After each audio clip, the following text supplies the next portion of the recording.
Hola, yo soy la profesora Camila de la asignatura Lengua y Literatura y el contenido de este video está destinado a estudiantes del nivel secundario. Hoy vamos a hablar de el cuento. El cuento, por definición, es una narración de ficción breve que se caracteriza por contar con personajes limitados y una trama reducida a una o dos acciones.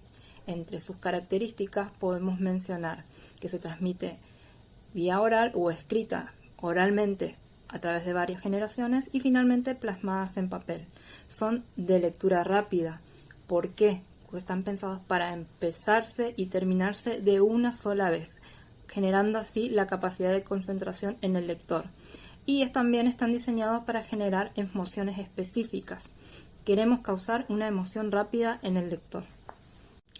¿Cuáles son los elementos del cuento? En primer lugar tenemos al narrador. El narrador es quien nos da a conocer la historia. Nuestro narrador puede ser en primera persona, que sería el protagonista de la historia, en segunda persona, un testigo, o una tercera persona llamada también omnisciente, que es alguien que nos narra la historia desde afuera. Otros elementos son los personajes y las acciones. Los personajes pueden ser personas, animales, objetos, fantasmas, etc. Y siempre en un cuento tendremos un protagonista, un antagonista y personajes secundarios y terciarios. Como dijimos anteriormente, generalmente son pocos. Y los personajes son quienes realizan las acciones dentro de la historia.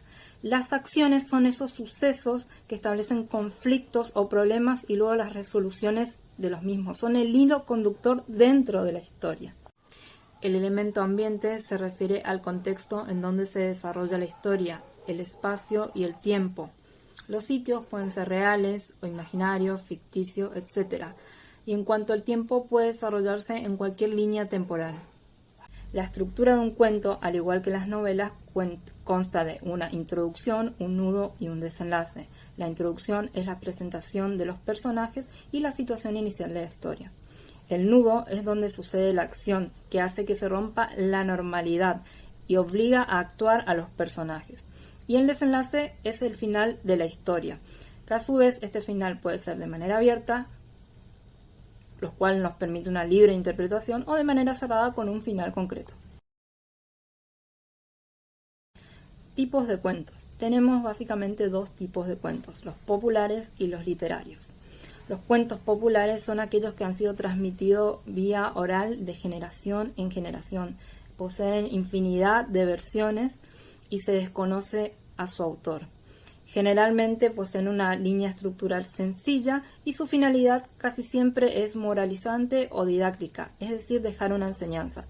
Se lo ve mucho en los mitos, las leyendas o en las fábulas. Por ejemplo, la fábula de Juancita y el Lobo, cuya finalidad es enseñar a los niños a no decir mentiras. Los cuentos literarios siempre están escritos. Su historia es fija y estable y no admite variaciones, pues tiene una intencionalidad clara, aunque eso no evita que abarque multiplicidad de temas. Su autor es conocido y por eso cuida hasta los últimos detalles de su obra para darle su sello personal, su propia impronta. Por ejemplo, tenemos El almohadón de plumas de Horacio Quiroga, cuya finalidad claramente es asustarnos. A grandes rasgos, esto ha sido el cuento. Como dije en un principio, los cuentos son narraciones breves, así que los invito a sumarse al mundo de la lectura leyendo un cuento.